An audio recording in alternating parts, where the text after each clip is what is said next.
As long as she can remember, Brenda Burton wanted to look and act like a man, and she had a good reason. Everywhere she looked, her female relatives were abused by men. So in her world, being a woman brought only one thing. I saw so much pain when it came to men because I'm looking at my mom's hurt. I'm looking at her pain. I'm looking at my aunt's pain. I'm looking at my sister's pain. And I just saw just pain. It wasn't just relatives. Brenda's childhood and college years were filled with sexual abuse. At the age of 3, I was molested by my female cousin. I was molested in college. I was raped in college. And I didn't love me. I had vowed that I would never let a man touch me, that I would never open my heart to a man. She developed a tough personality and began to dress and act like a man. I used to go out there and I learned how to work on a car. Everything that boys would do, that's what I wanted to do. I didn't want to clean up. I didn't learn makeup. I didn't learn how to put makeup on. I didn't know. In her early 20s, Brenda began to desire women. I used to love women and I used to lust after them every day, all day. And I was like, I was born this way. Brenda had multiple partners. Eventually, she settled down with a woman she thought she'd be with forever. But ultimately, her lover thought their relationship was wrong. She knew God, but she had walked away from God. And she had told me, she said, God is never going to let me go. So she had came to the agreement. She said, look, I'm going to have to get out of here. I'm going to have to leave because God won't let me go. And after the woman left, it forced Brenda to question what was right and what was wrong, and made her want to read the Bible. She heard a preacher on the radio speaking from Leviticus chapter 20.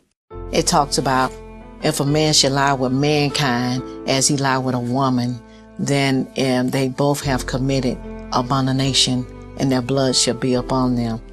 I was like, wait a minute. Because, I didn't think my lifestyle, I didn't think that was a sin. I thought, well, I'm in love with one woman at a time. Surely God doesn't hate this because I'm in love with just one woman. And when I saw those scriptures and I looked at it and it came to life and I was like, God, you trying to tell me this is a sin? Brenda asked God to help her, but she wasn't sure God could do what she was asking. Because I knew my desire. I knew what I wanted, and that was a woman.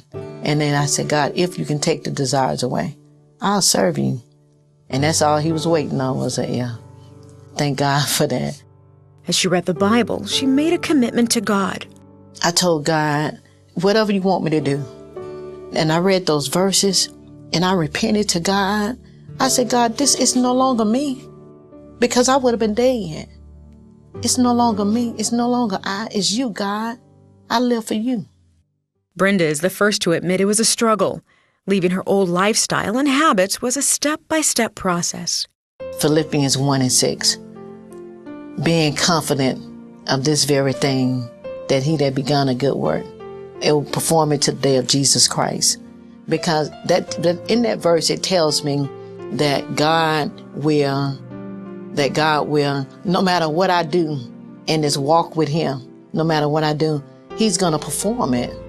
It's been years since Brenda turned away from her lesbian lifestyle, and she's amazed by God's love for her.